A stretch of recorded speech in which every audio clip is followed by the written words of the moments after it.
আসসালামু আলাইকুম ভিউয়ার্স। একটি গুরুত্বপূর্ণ বিষয় নিয়ে আলোচনা দরকার ছিল, তবে সেটা গতকালকেই করার কথা ছিল, ব্যস্ততার কারণে পারিনি। তো এখন একটু সময় পেয়ে আপনাদের সাথে শেয়ারিংয়ে চলে এলাম। বিষয়টি হচ্ছে তথাকথিত নায়ক অনন্ত জলিল, গার্মেন্টস সেক্টরের ব্যবসায়ী, সিআইপি ভিআইপি, অনেক বড় গার্মেন্টস ব্যবসায়ী অনন্ত জলিল। সে লাইভে এসে অনলাইন জগতে এবং মিডিয়া জগতে নিউজ পোর্টালগুলোতে হইচই বাঁধিয়ে ফেলেছে। তার কথা বলার ভঙ্গি এবং তার কথা বলার যে ধরন, অনেকটা সে সিনেমার অভিনয়ের মতোই করলো। সিনেমাতে যেমন সে অভিনয় করতে তেমন একটা পাকাপোক্ত না, কাঁচা। তো সে যে এখানে অভিনয়টা করেছে মিডিয়াতে এসে, সেটাও কাঁচা অভিনয় করেছে, ধরা পড়ে গেছে সে।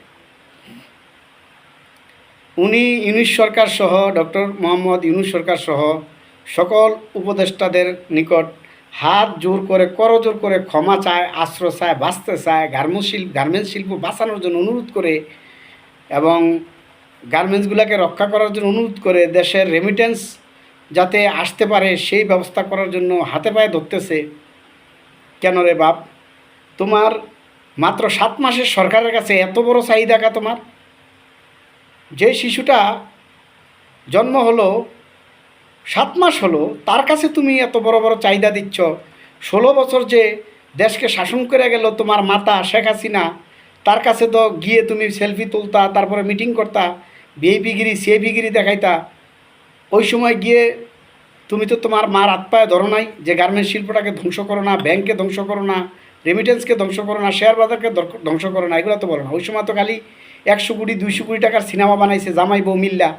কী সুন্দর সিস্টেম, জামাইয়ে নায়ক বউয়ে নায়িকা, তারপরে টাকা নিজের টাকা, নিজের টাকা নিজে নায়ক হইয়া নায়কগিরি দেখায়, বডি দেখায়, অভিনয় দেখায়। অভিনয় তো কিছুই পারে না। অভিনয় শিখতে গেলে যে যাত্রা ভাড়া করে আসা লাগে, তারপরে মঞ্চ অভিনয় থেকে আসতে হয়, তারপরে একেবারে শুরু থেকে স্টার্ট করতে হয়, এটা তো জানে না। এত শুরুতেই সুপারস্টার হয়ে গেছে গা, কোটি টাকার ব্যবসার, কোটি টাকার ছবি বানায়। তো এই সমস্ত দান্দামি ফান্দামি ফাজলামি বদমাইশি করছো 16 বছর, আর শ্রমিকের বেতন শোষণ করছো, কোটি কোটি টাকা কামিয়ে দেশের বাইরে বাড়ি গাড়ি করছো, আর সিনেমার নামে টাকা ফুরে উড়াইছো, আনন্দ ফুর্তি করছো, যে মেয়ের লোক সিনেমা করছো, ফষ্টি করে এই মেয়েরে বিয়া করছো। তো এই যে আকাম কুকাম অকাজগুলা করছো, তখন তোমার ইউনূস সরকারের কাছে তোমার ধন্যা দেওয়ার ব্যবস্থা ছিল না, হাসিনার কাছে দিতে পারলো না। এখন 7 মাসের সরকার তো এই দেশটা এখনও হাতেই নিতে পারে নাই। শেখ হাসিনা ফেসিস সরকার কোথায় কি ধ্বংস করে গেছে, এই ধ্বংস তালাশ করতে করতে তো সরকারের 7 মাস গেছে গা। তুমি ইউনূসের উপরে এত বড় দায়িত্ব দিয়ে দিচ্ছ যে আমাদের রেমিটেন্স ঠিক করো, গার্মেন্টস শিল্প ঠিক করো।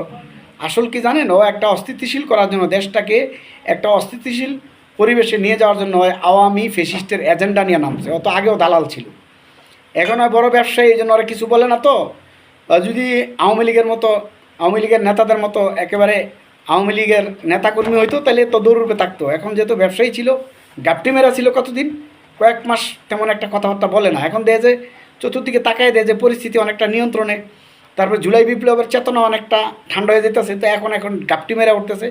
এখন ইঁদুর থেকে বেরিয়ে ডাইরেক্ট আওয়ামী লীগের পক্ষে তো আর বলা যাচ্ছে না।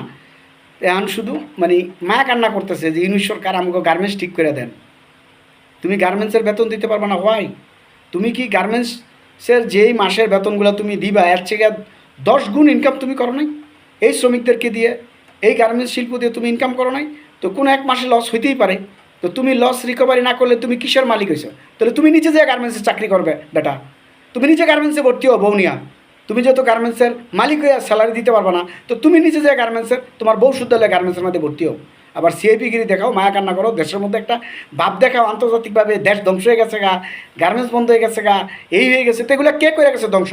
কি ডক্টর মোহাম্মদ ইউসুফ কি 15 বছর আগে ক্ষমতায় ছিল? 5 বছর আগে ছিল? 1 বছর আগে ছিল? তখন তো তোমার সিআইপিগিরি ভিআইপিগিরি, তারপর তুমি গিয়া যে সিআইপি ক্যারেস্ট নিতে হাসিনা হাতের থেকে, শ্রেষ্ঠ ব্যবসায়ী, শ্রেষ্ঠ কি জানি করদাতা, এগুলো যে নিছ, এই ছবিগুলো কি গুগলে আছে না? শোট টাই শোটেড বোটেটিয়া, গরিবের টাকা আত্মসাৎ করে, মানুষের রক্ত মাখা ঘামের পয়সায় কোটি কোটি টাকা বানাইছো গার্মেন্টস শিল্পদের। এখন 2 মাস লস হয়েছে। দেশ ঠিক করতে দাও, দেশে নির্বাচন হবে, দেশ সংশোধন হবে, রিফর্ম হবে, সকল ক্ষেত্রে দেশের আইন কানুন ঠিক করা হবে। গার্মেন্টস শিল্পের ব্যাপারে বাণিজ্য মন্ত্রণালয় ঠিক করবে কীভাবে গার্মেন্টস চলবে, কারণ তোমরা যে গার্মেন্টসের নামে দেশের টাকা বিদেশে পাচার করছো, আর তোমরা যে শেখ হাসিনা সহ আওয়ামী লীগের নেতাকর্মীদের বিদেশে টাকা পাচার করার জন্য তোমাদের গার্মেন্টসের অ্যাকাউন্টগুলো ইউজ হইতো। তোমরা যে বিদেশ থেকে গার্মেন্টসের যে এলিমেন্টস কাঁচামাল আমদানি করতা, আমদানির নামে যে এলসি করতা, এলসি করে যে ডলার প্রেরণ করতা, এই ডলার কি? এগুলো কি তোমার বাপের ডলার? অনন্ত জলিল, এগুলো তুমি তো চোরা কারবারি, তুমি তো টাকা কি জানি কয় বিদেশে পাচারকারী, মানি লন্ডারিং, তুমি মানি লন্ডার। তোমার এই গার্মেন্টসের মাধ্যমে শেখ হাসিনার কত মিলিয়ন বিলিয়ন ডলার গেছে সেটা তো তুমি ভালো করে জানো। এখন আছে মায়া কান্না করে। তোমরা গার্মেন্টস ব্যবসায়ী যতগুলো ছিলা সব ছিল আওয়ামী লীগের দালাল, আর তোমাদের ব্যবসা ছিল গার্মেন্টস ব্যবসা, ছিল তোমাদের লোক দেখানো। তোমাদের মেন ব্যবসা ছিল দেশের টাকা ডলার করে পাচার করা, দেশের ডলার পাচার করা। যে ডলার এই দেশের রেমিটেন্স যোদ্ধারা বিদেশে বসে নিজের জীবন বাজি রেখে পায়ের মাথার ঘাম পায়ে ফেলে খেয়ে নেখে মাটিতে ফ্লোরে শুয়ে এই রেমিটেন্স পাঠাইতো বাংলাদেশে, সেই রেমিটেন্স তোমরা পাচার করতা বিদেশে। লম্বা লম্বা কথা কইতে আসো যে বিদেশে প্রবাসীদের জন্য আপনি থাকার জায়গা করছেন, এয়ারপোর্টে ফুলের মালা দিয়ে স্বাগতমের ব্যবস্থা করছেন। আমাদের গার্মেন্টস মালিকদের জন্য কি করছেন? গার্মেন্টস মালিকদের জন্য কি করব? বেকুব কোথাকার, বেয়াদব কোথাকার গার্মেন্টস মালিকের জন্য কি করবো? তোরা তো নিজেরা এই দেশ ধ্বংস করছো হাসিনার লোকে মিল্লা।